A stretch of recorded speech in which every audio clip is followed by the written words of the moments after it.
Hoje, meus amigos, estamos nós da Sociedade de Estudos Espírita Francisco de Assis, recebendo nosso querido irmão Moisés Santos, trabalhador do Centro de Educação e Orientação Espírita Jesus Gonçalves, um grande estudioso da doutrina do Evangelho de Jesus e da obra de Pedro de Camargo Vinícius, que todos nós respeitamos muito.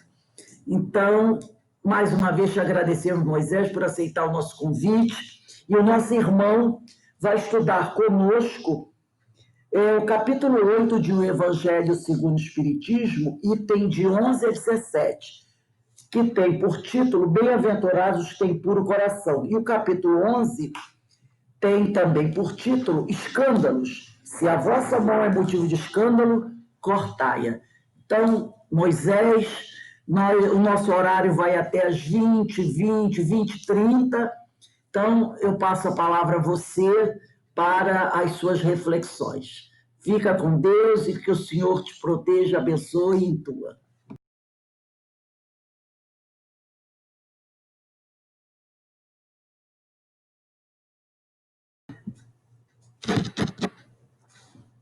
E agora? Queridos amigos, que a paz de Jesus esteja com todos. Uma satisfação estarmos reunidos nesse propósito da divulgação dessa fortaleza moral que é o Evangelho, que são medicamentos em doses necessárias para todos nós e das quais todos devemos usufruir diariamente. Não podemos dizer que já conhecemos o Evangelho. Eu já li essa passagem, então não preciso ler de novo, porque eu já li o livro inteiro. A questão não é ler o livro. Mais do que ler o livro, é estudar os conceitos. E relacionar os conceitos à nossa vida particular. E mais do que relacioná-los à nossa vida particular, também reconhecer o quanto que nós necessitamos dessa conexão como frequência de alimento para a alma. Então, é preciso alimentarmos-nos diariamente. Não só do corpo, mas também da alma. Então, o espírito, nós que todos estamos temporariamente na vilejatura carnal, estamos nessa transição e precisamos nos nutrir desses recursos, até tornar hábito frequente, até que isso flua de tal maneira que não vai ser mais necessário colocarmos o alarme para despertar, para ler o Evangelho, ou deixar estrategicamente um local para que, quando passarmos ali, vermos o Evangelho, então, tomarmos a leitura e o estudo, mas como algo que venha a ser um alimento para a mente, um alimento para a alma, um consolo para o coração. E esse capítulo, ele é muito apropriado para o que Pedro de Camargo ensina com relação a nos tornarmos crianças, para nos dispormos a aprender mais. Bem-aventurados os puros de coração, porque verão a Deus. A pureza de coração, que Jesus toma como emblema, como símbolo, a infância, ele está se referindo ao estado material do corpo físico, e não do espírito. Porque o espírito já tem suas vidas anteriores, já tem a sua caminhada muito maior do que aquele corpinho pequenininho da criança. Mas a infância é um referencial que Jesus nos dá, por quê?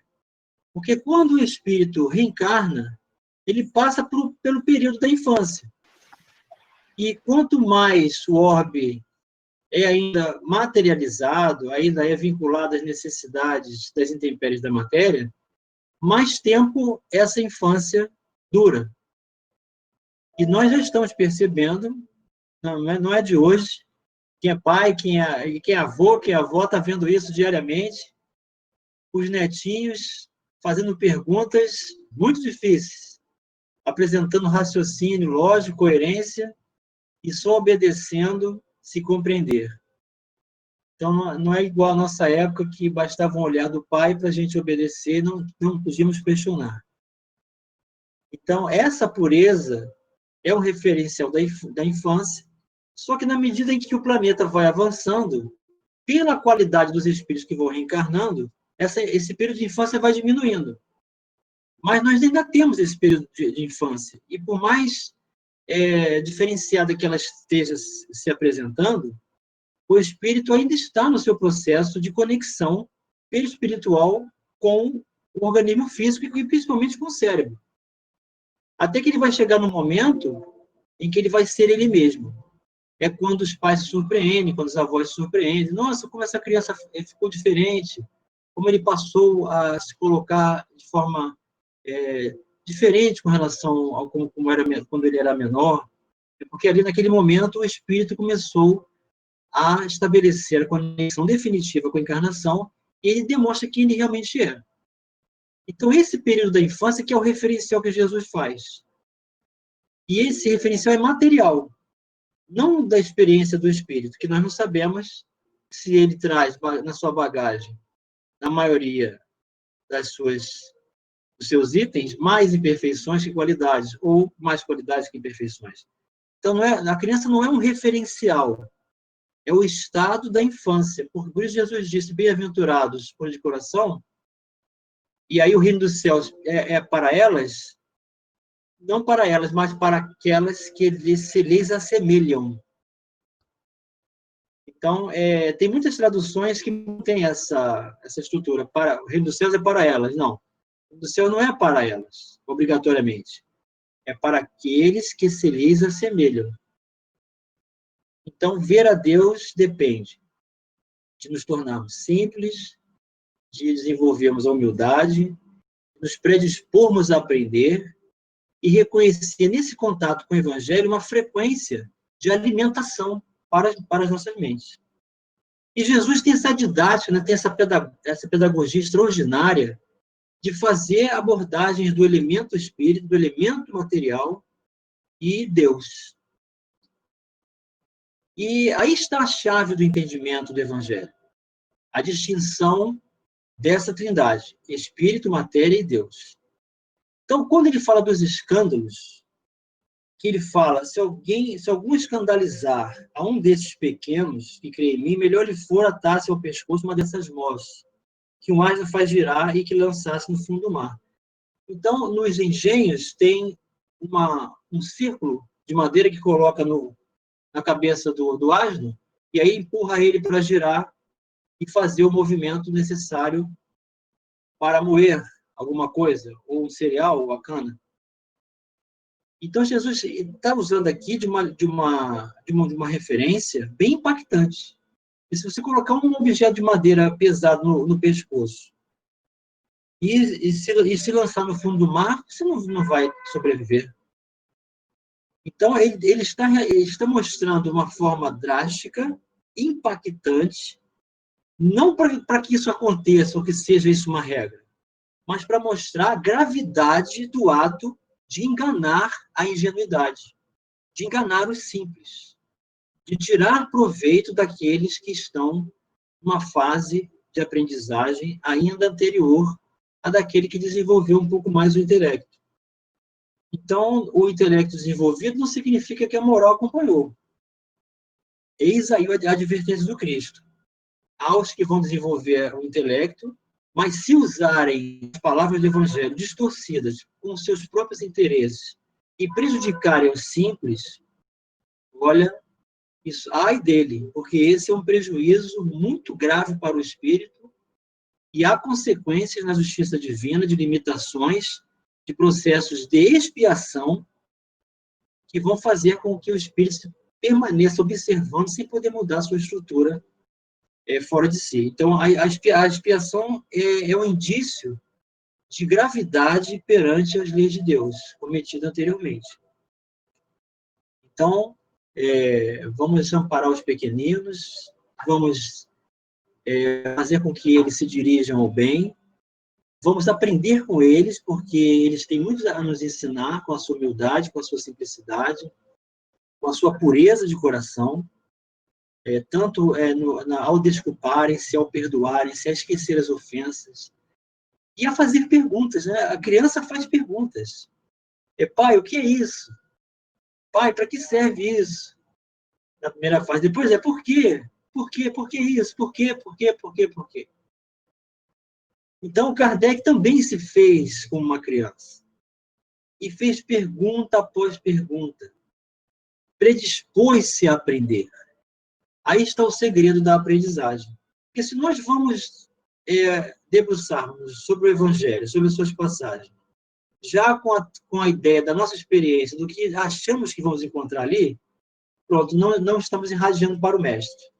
Aí vou usar a orientação de Pedro de Camargo, em torno do mestre ensina. O mestre irradia para o discípulo. Falta o discípulo irradiar para o mestre. Então, a conexão de Jesus conosco já está pronta. Falta a nossa conexão com Jesus. Para que esse elo, essa comunhão, essa construção de uma conexão segura de espírito, passe a nos sustentar como substância do seu amor e, portanto, um alimento para as nossas almas. Então, aqui Jesus está usando a pedagogia, mostrando a gravidade através de uma comparação grave, auxiliando-nos a entender o quanto que é prejudicial essa promoção pessoal, esse destaque, essa permissão dos atavismos que trazemos do passado, essa promoção que nos leva à vaidade, aos elogios, às necessidades de compreensão. Tem um poeta chamado Khalil Gibran, não sei se vocês conhecem, Khalil Gibran, ele diz que a compreensão é algo como que nos escraviza, porque nós vamos sempre depender da opinião dos outros, da aprovação dos outros, ou da concessão de alguém, para construir nossa convicção. Então, a nossa convicção não pode depender de valor externo. Por isso que a educação ela começa de dentro para exteriorizar-se para fora. Educação de fora para dentro, ela é unilateral e ela se baseia exclusivamente no desenvolvimento do intelecto. A educação moral também pode ser ensinada. A bondade pode ser ensinada. O altruísmo pode ser ensinado. A abnegação, o perdão. Tudo isso pode ser ensinado. São potenciais que nós temos e que aguardam os nossos estímulos. Então, com essas imagens, Jesus vem trazer esses recursos. Ele fala, ai do mundo por causa dos escândalos. Então, repare que Jesus está aqui, deixa bem claro que escândalo não é um recurso muito agradável. Mas eles existem. Eles existem e aí vão entrar no mecanismo de recuperação daqueles com os quais haja conexão pela lei dos fluidos, por sintonia, por afinidade. Então, quando alguém pensa em fazer o mal, prestem bem atenção nisso. Quando alguém pensa em fazer o mal, seja encarnado ou desencarnado, Deus já sabe. Não existe um descontrole do mal. Essa visão, ela é estreita nossa, nós não conseguimos divisar o alcance desse controle absoluto. Mas Deus tem controle absoluto sobre todos os seus filhos, sobre toda a organização da perfeição do universo. A fé se desenvolve dessa forma. Nós temos que acreditar em nós mesmos. Vamos desenvolver a fé e acreditar em Deus. Mas para adquirir paciência, equilíbrio, serenidade e segurança pessoal, só se colocarmos a fé em Deus maior do que a fé em nós mesmos. E fé em Deus maior do que em nós mesmos não depende de comparativos materiais. Não adianta usar a experiência, porque ela é pequena, não adianta usar o intelecto, que não vai ampliar os horizontes que o espírito alcança. A fé é um voo do espírito. E nas mãos de Deus é muita segurança. Por pior que seja a adversidade que ocorra conosco, por mais contrito que esteja o espírito diante da sua expiação, por pior consequência do escândalo que vamos vivenciar, ou que nos alcançou, a fé em Deus, acima da fé em nós mesmos, nos dá segurança. Pedro Camargo ensina que é assim que se desenvolve a paciência. Gente, como é bom estudar Pedro Camargo. Você destrincha o evangelho. Parece que ele te dá assim, sabe a vovó quando dá papinha na boca para o neném? Então, Pedro Camargo vem com os ensinamentos do evangelho. Olha aqui, é assim, meu filho. É uma maravilha, né? Então, é assim, Jesus usa de recursos drásticos e conecta-nos com valores que referem-se, ora ao espírito, ora à matéria.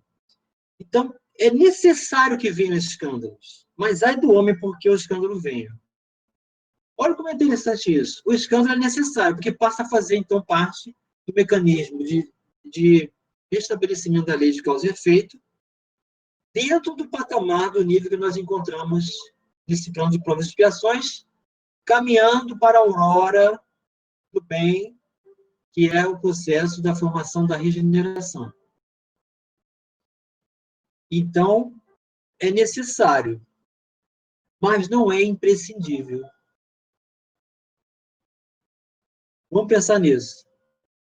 Alguém pensou em fazer o mal. Vai alcançar quem estiver com a porta do coração para receber esse mal. Então, isso tem endereço certo. Não existe uma destinação da escolha equivocada de alguém, ou do erro grave de alguém, que alcance indevidamente outro alguém, sem que haja aí uma via de acesso. Então, tudo que temos a fazer é verificar se temos essas vias de acesso, ou se cabe-nos ainda vivenciar esses padrões de receptividade para que aquilo que nós chamamos de mal chegue até nós. Mas não é mal. É restabelecimento dentro da lei de causa e efeito. Porque é justo. E tem a misericórdia divina.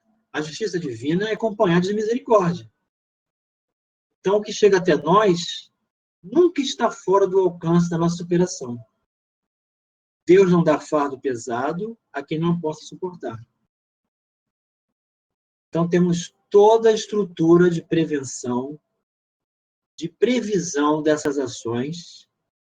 E se alguém estiver a ponto de abusar, o mal não vai conseguir. Kardec fez essa pergunta aos espíritos. Deus permite que os espíritos façam mal a outros espíritos? E os espíritos respondem, não. Porque o que seria o mal, então?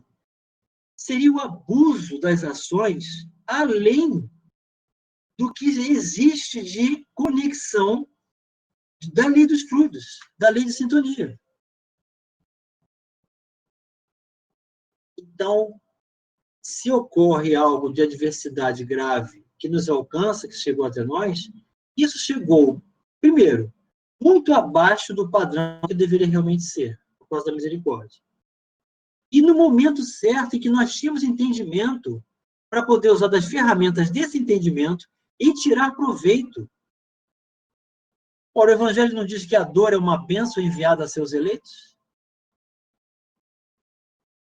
Quem elegeu a dor? Nós mesmos.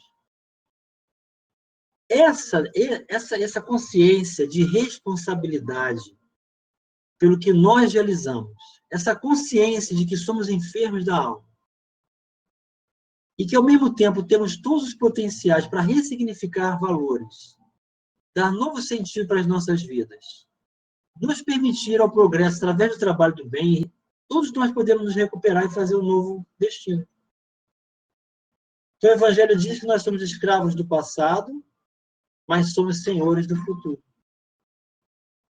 Porque a vida não cessa. A imortalidade é uma propriedade natural. Então, o que vamos fazer hoje das nossas escolhas vai determinar o futuro. É o que vamos fazer hoje. Plantando a semente para mais tarde colher. Então, é necessário, mas não é imprescindível. Por quê?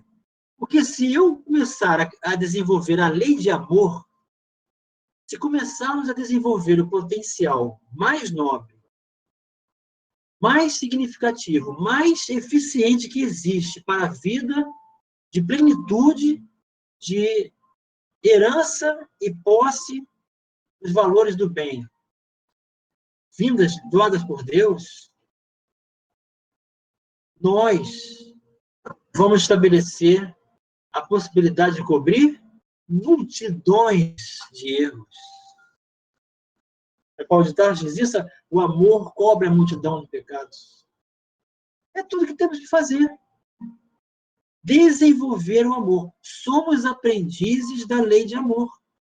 Todos os dias somos convidados a desenvolver, a renunciar, a desapegar, a servir, a silenciar, a amparar, a acolher, a desejar o bem, a predispor-se ao bem, a orar, a assumir um compromisso do bem com a mediunidade, com a aplicação do passe, com a exposição de um estudo, com a distribuição de alimentos. Dispor o coração para servir, nós vamos aprendendo a nos enxergar na experiência do outro, o quanto o outro tem para nos ensinar. É por isso que não é sem a caridade não há salvação. Tende muito cuidado em não desprezar um desses pequenos. Mais uma vez, ele fala. Declaro-vos que os seus anjos do céu veem incessantemente a face de meu Pai, que está nos céus. Então, todos nós temos mentores espirituais. Todos nós temos contato com espíritos superiores que estão sempre nos estimulando ao bem. Então, desprezar simplicidade, desprezar valores pequenos, nos afasta de Deus. Aliás, nós demonstramos nossos grandes ideais em pequenas coisas. Nas coisas mais simples, nós demonstramos grandes ideais. Então, o troco que nós recebemos é nosso. Algo que está no meio do caminho, que vai causar um ferimento para alguém que vai passar, a gente coloca de lado, dá destino correto. Pensamentos, palavras, disponibilidade para sermos justos nas menores coisas, na simpatia de um bom dia, na oportunidade de servir. Nós demonstramos grandes ideais. É o que ensina André Luiz.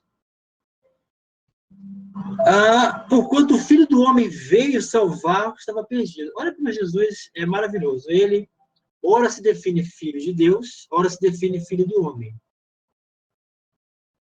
Então, ele é filho do homem porque ele é o melhor exemplo que se tem notícia para ser seguido. É o exemplo vivo, é o guia da humanidade. É a ele quem temos que ter como referencial. Não para realizar a potência do que ele realiza no bem, porque isso nós estamos muito distantes. Mas existe uma criação justa que define. Todos nós saímos do mesmo princípio.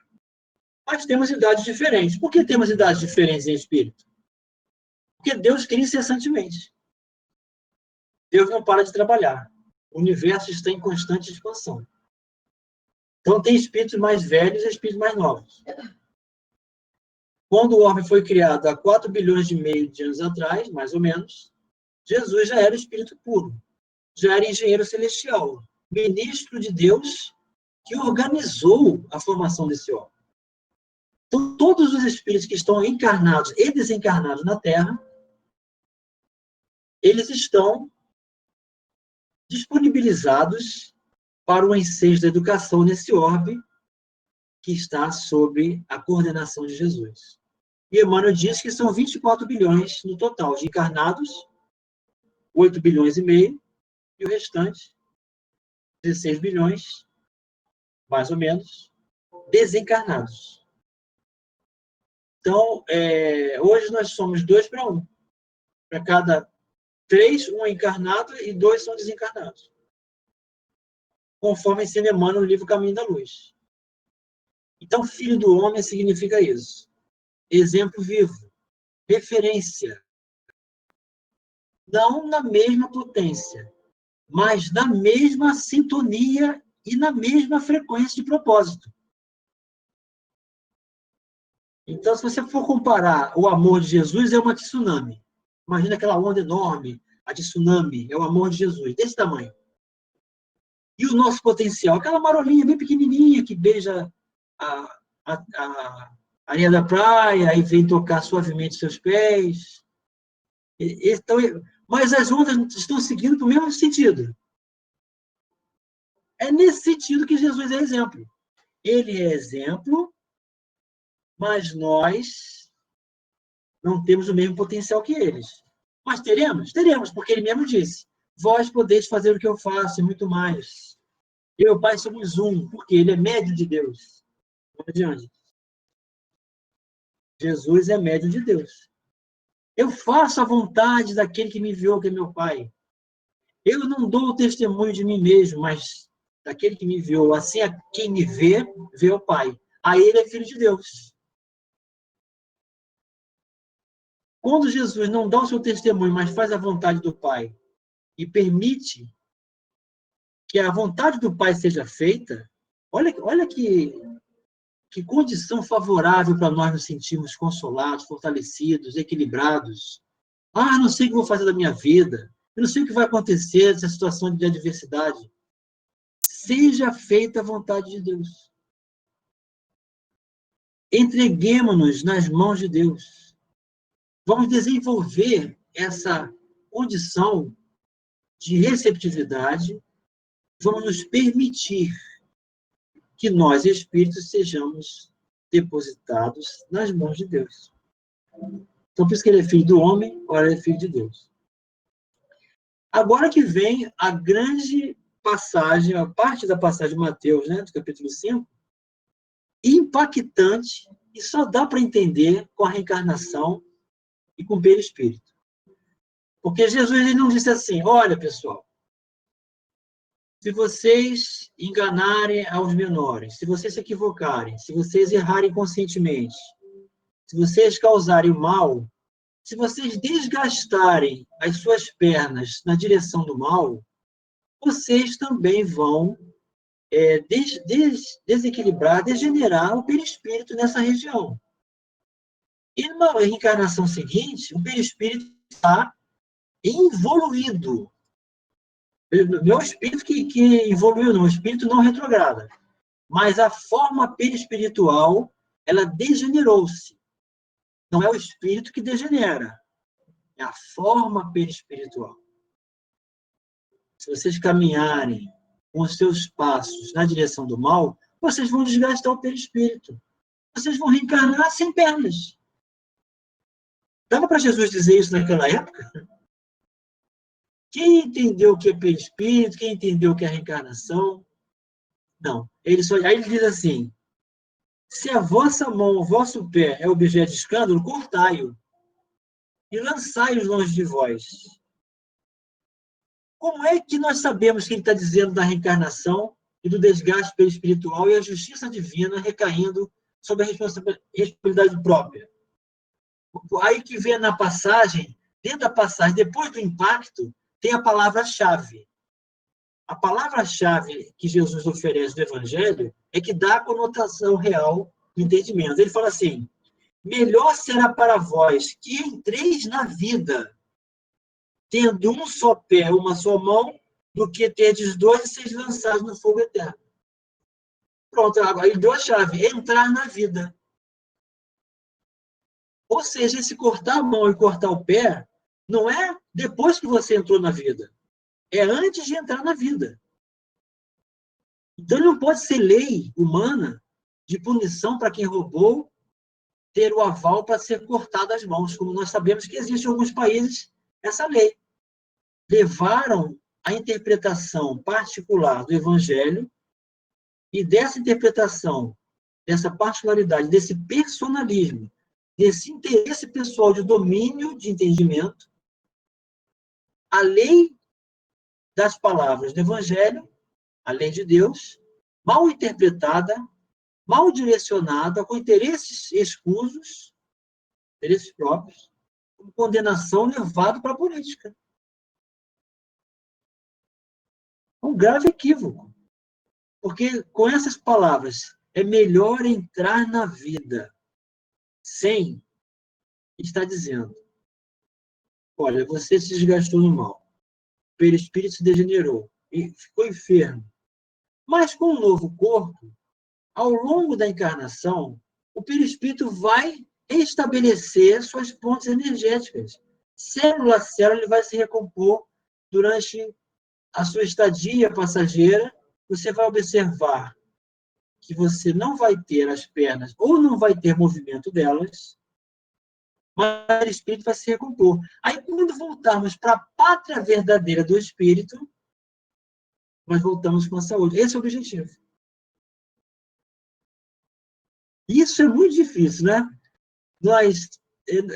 O quanto que nós sabemos que a pátria do espírito é o mundo de origem. O espírito independe da matéria. Nós todos os espíritos sabemos disso, que de lá viemos, para lá retornaremos.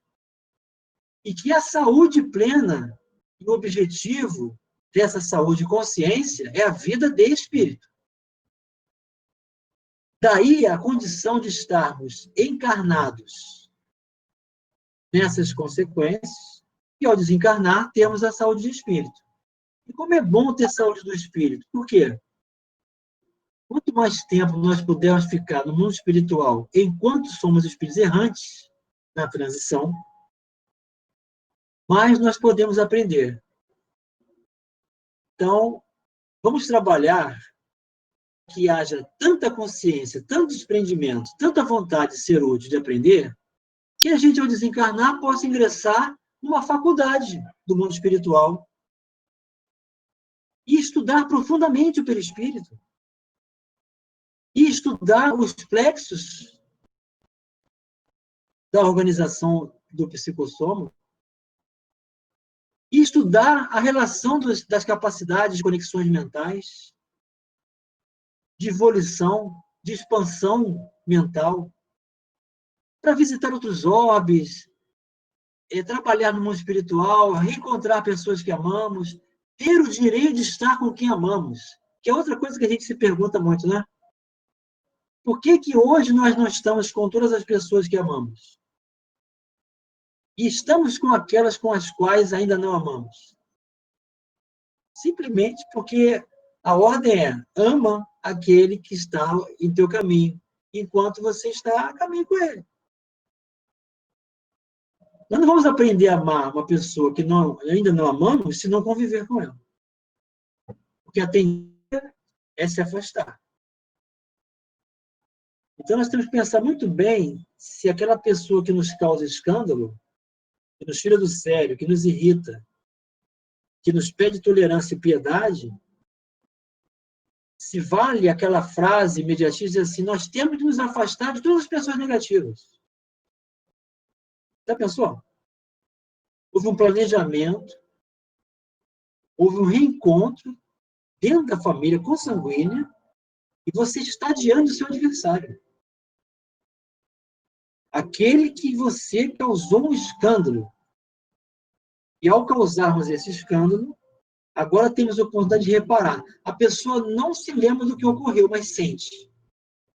E aí há aquela incompatibilidade de frequência entre as pessoas. A gente não se entende. Por mais claro que você seja, a pessoa tem que ser adversa.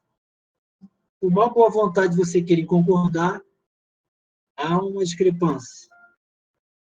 E um clima de irritação, um clima de embate. Então, é por isso que é necessário esse restabelecimento. Então, está claro que Jesus não podia dizer tudo que hoje nós podemos entender, que é por ele enviar os seus mensageiros. E aí que tem essa chave desse entendimento. Porque se nós vemos mais adiante, ele diz, do que terdes os 2 pés ou as 2 mãos, e sede lançado no fogo eterno. O que é o fogo eterno? É o sofrimento que nós achamos que não tem fim. Porque perde-se a noção de tempo nas regiões purgatoriais. Na situação de reparação, de expurgo dos fluidos deletérios que carregamos no umbral, nós não divisamos a luz do dia e nem da noite. Perdemos a noção do tempo. E sofremos. Quando vai acabar isso? Não tem noção, não sei nem que dia é hoje. E isso está acontecendo na pandemia, né? A gente está tão ligado a repetir tudo a mesma coisa todos os dias dentro de casa. Hoje é que dia mesmo? Hoje é o dia da palhinha, hoje é o dia da palestra. Olha, ainda bem que eu botei na agenda. Porque a gente se perde. Se você não for lá fora, olhar o sol, e depois da noite ver as estrelas, você não tem noção que mudou o dia. Se você deixar uma planta dentro de uma caixa para crescer, ela vai fazer um contorno dentro dessa caixa para procurar a luz em toda parte, até encontrar luz. Ela busca a luz. O espírito também busca a luz. E se não enxergar a luz e sofre, parece que esse sofrimento é eterno. Então, não existe eternidade de penas. Mas, por conta dessa noção equivocada, por nós perdermos a noção de dia e noite, é que nós achamos que o sofrimento não tem fim. Então, Jesus usou desse recurso para dizer fogo eterno. E aí ele diz, se o vosso olho vos é objeto de escândalo, arrancai-o e lançai-o longe de vós. Ele poderia dizer, olha, se você desgastar os seus olhos no mal, você vai desgastar também a região perispiritual responsável pela visão. E aí você vai reencarnar desprovido da visão, com cegueira espiritual, com cegueira física. Então, é melhor entrar na vida tendo um só olho do que ter dois ou seja precipitados no fogo do inferno. Olha a lei de causa e efeito aí. Isso só tem sentido se nós entendermos reencarnação, responsabilidade dos equívocos, justiça das aflições, justiça divina, reeducando espíritos que excederam-se no plano dos excessos, e responsabilidade por essas escolhas, e gratidão por oportunidade de restabelecimento, na medida da nossa capacidade de superação. Eis aí a predisposição do espírita. Então, vamos substituir a revolta pela resignação. Vamos substituir a rebeldia, os desejos insaciáveis dos excessos da materialidade pela renúncia. Senão, é melhor colocar aquele anel de novo da mão e mergulhar no mar. O prejuízo é grande. Então, uma imagem forte, né? Para demonstrar, olha como isso é grave. Mas olha como é possível restabelecer rumo. Vamos entrar na vida aceitando as limitações. Porque é transitório. Mas como é que eu vou desenvolver o entendimento de um valor transitório se eu não me der conta dessa necessidade? Sem o estímulo, sem a adversidade, sem o desafio, nós não mobilizamos recursos. Mas com os recursos das adversidades, dos desafios que chegam para nós, e que Deus permite que cheguem, nós vamos fazer das nossas vidas e dos nossos dias o despertar de recursos, proporcionando os momentos mais brilhantes da nossa vida. Porque nós vamos fazer como uma planta. Onde é que está a luz? No meio de toda essa escuridão. O caule vai crescer, vai rodopiar em torno da caixa, até encontrar o orifício onde possa se libertar O espírito pede por libertação. O coração humano pede por socorro. É só aprender a ter ouvidos de ouvir e ouvir a própria consciência, ouvir o próprio coração. Porque o escândalo, ele existe, é necessário, mas ai daquele por quem venha. O que Jesus está dizendo com isso? Ai daquele por quem venha o escândalo. Porque você optou pelo mal, se afastou de Deus. Vai encontrar essa conexão e acesso ao coração receptivo, dentro do processo dessa lei, da mesma lei de causa e efeito. Lei dos frutos da Gênesis, capítulo 14. Conexão semelhante. De valor de frequência equivalente. A frequência alcança. É o endereço vibratório. Você pode estar em qualquer parte do planeta. Pode se esconder no meio do mato, pode fugir para a região das praias, pode ir para a montanha, para onde se for. Se não tiver bem resolvido, se não tem paz. Então, é outro engano nós acharmos, eu tenho que sair dessa condição, dessa convivência, desse local que eu vivo, eu preciso me mudar para outro país, eu preciso sair dessa situação conturbada porque eu quero ter paz. Que paz é essa? É a paz material? É a paz do mundo? É a paz da saciedade? Hoje, no debate na Rio, nós conversamos sobre a prevenção ao suicídio. Foi muito bem colocado pelo debatedor a relação de saciedade também gerando tédio. O país onde se mais tem índice de suicídio é a Suíça, onde não falta absolutamente nada. Educação exemplar, sistema prisional parece um hotel de 5 estrelas, salário mínimo elevadíssimo, não falta comida para ninguém, os carros deslizam nos asfaltos, as casas totalmente bem estruturadas, estrutura econômica, social, política, tudo funciona perfeitamente bem. Não tem um desafio. E o maior índice de suicídio no mundo? Por quê? Aí eles respondem.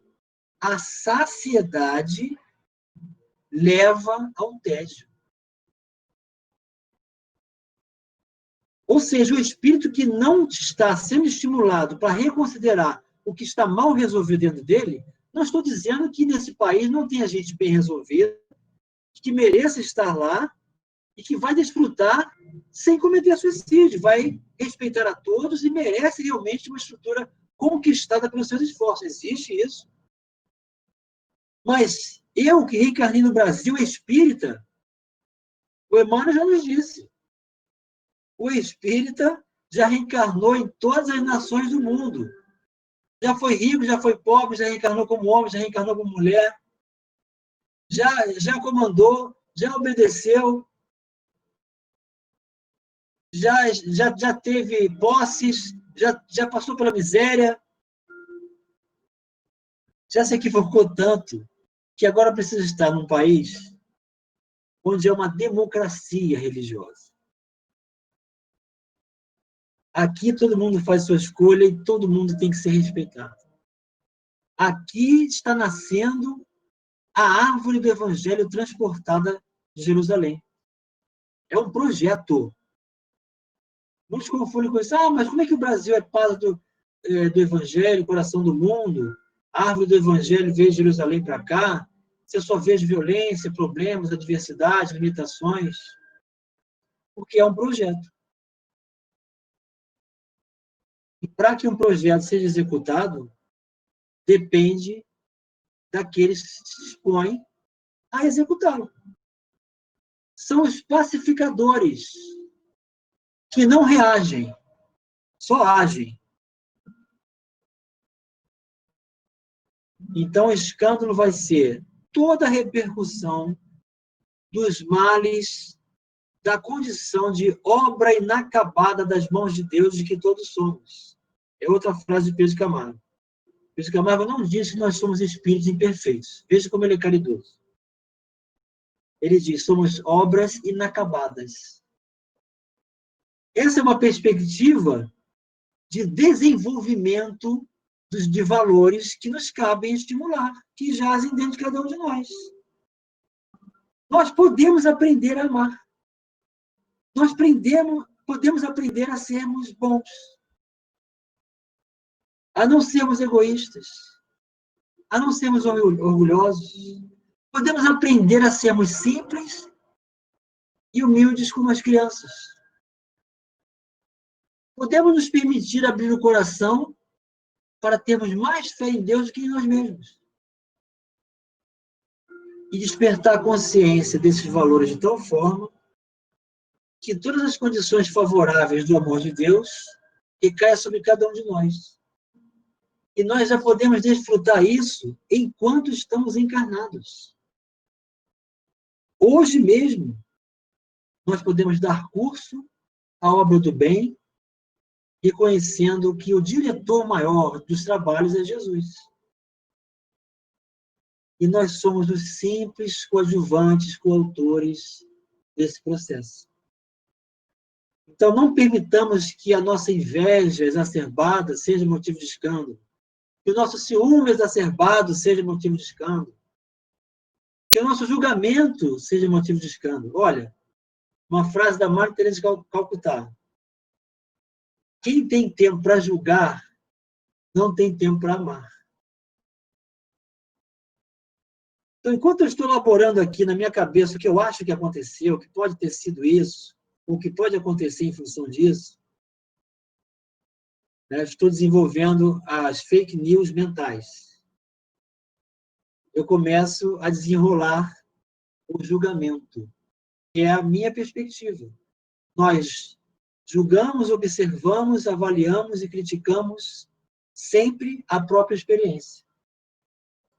Enquanto eu estou julgando, não estou acolhendo, não estou amparando, não estou exemplificando o esforço do meu referencial, que é guia e modelo, que é Jesus, e não estou dando oportunidade de ressignificação daquele que possa estar no momento de despertar e reconsiderar valores. Mas porque julgamos, porque condenamos, e nos dispomos à vingança, e chamamos até a vingança de justiça, nós estamos nos predispondo ao escândalo. É uma via de mão dupla.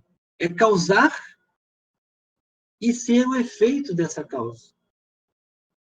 Por isso é importante causar a melhor condição possível. É fazer primeiro ao outro o que gostaríamos que ele nos fizesse. Por isso que Jesus ensinou isso. Faça para o outro o que você gostaria que te fizesse. Para que você cause uma ação do bem. Quando você causar uma ação do bem, a consequência é o bem para você. Quando você acende uma lâmpada, você é o primeiro a ser iluminado. Então, não sejamos nós os motivos de escândalo e não nos permitamos as fugas espetaculares das adversidades educativas em favor da nossa reabilitação enquanto estamos a caminho, porque é a grande oportunidade de ressignificarmos valores, construir a plenitude, a saúde e a paz legítima de espírito que só o Evangelho de Jesus proporciona. Que a paz de Jesus esteja conosco, nos fortaleça para o bem, que assim seja. Obrigado, meu irmão. Bela palestra, nos leva a várias reflexões muito importantes e necessárias. E nós agradecemos muito a Moisés, que gentilmente aceitou o nosso convite para conversarmos um pouco mais desse tema tão importante para todos nós. Nós vamos pedir agora a nossa irmã Marinéia para fazer a nossa prece de encerramento.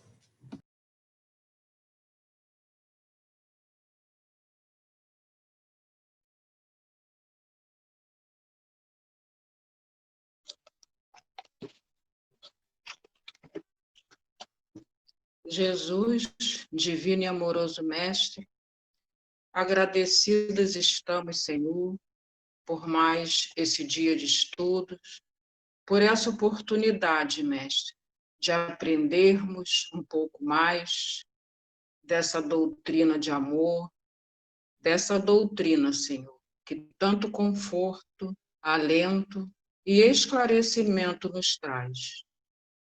Pedimos, Jesus, que nos fortaleça, nos guie, para que não sejamos, Senhor, motivo de escândalo na vida de ninguém, para que possamos, Senhor, aprendendo pouco a pouco, passo a passo, como viver um pouco melhor, procurando deixar de lado as nossas imperfeições, os nossos vícios, procurando, Jesus, aprender através do teu evangelho, através dessas lições de amor, como purificarmos um pouco os nossos corações, para que eles se tornem brandos, para que se tornem abertos ao amor e à pureza, Senhor, para que possamos um dia sermos exemplos vivos do teu evangelho, da tua palavra de amor. Que possamos, Jesus, a cada dia, nos esforçarmos um pouco mais, para que possamos atingir o melhor de nós, aproveitarmos essa nossa encarnação, esse nosso dia que o Senhor nos concede. Assim, Jesus, te agradecendo por tudo, agradecendo por essa oportunidade de estudo, de crescimento espiritual, te pedimos a permissão, a ti e aos amigos espirituais, para darmos por encerrado o nosso estudo da noite de hoje. Que assim seja, graças a Deus. Agradecemos a nossa amiga Marinéia, a prece, as palavras belíssimas, e mais uma vez agradecemos a todos que estiveram conosco, o nosso irmão Moisés, Denise, Marinéia, Inês, Carmen, Ana Constantino, Nilceia, Ana Brito, todos esses queridos irmãos que estão conosco. Deixo um beijo no coração. Boa noite. Vocês. Até amanhã, fiquem com Deus. Até Boa noite, obrigada. Boa noite, obrigada, Rosa. Obrigada, Moisés.